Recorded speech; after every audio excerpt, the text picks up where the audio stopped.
മക്കളില്ലാതിരുന്ന മൃഗണ്ഡൻ മഹർഷിയും ഭാര്യയും ശിവനെ തപസ് ചെയ്തു.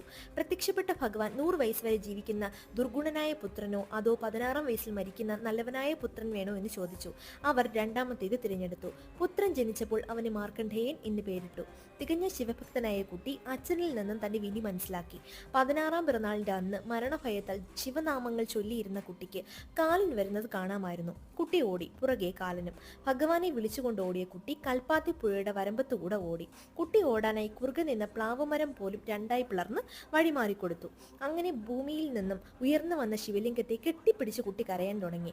കാലൻ കയറെറിഞ്ഞു. കയർ കുട്ടിയെയും ശിവലിംഗത്തെയും ചേർത്ത് വളഞ്ഞു. ഇത് കണ്ട് കോപത്തോടെ പ്രത്യക്ഷനായ ഭഗവാൻ തന്റെ തൃശൂലം കൊണ്ട് കാലന്റെ കഴുത്തറുത്തു. മാർക്കണ്ഡേയനെ രക്ഷിച്ചു. അടുത്തുണ്ടായിരുന്ന കുളത്തിൽ തൃശൂലത്തിലെ ചോര കഴുകി എന്നും ഇപ്പോഴും ആ കുളത്തിലെ വെള്ളത്തിന് ചുവന്ന വർണ്ണമാണെന്നും പറയപ്പെടുന്നു. അങ്ങനെ കാലനില്ലാ കാലം ഒരിക്കൽ ഉണ്ടായിരുന്നു എന്നാണ് വിശ്വാസം.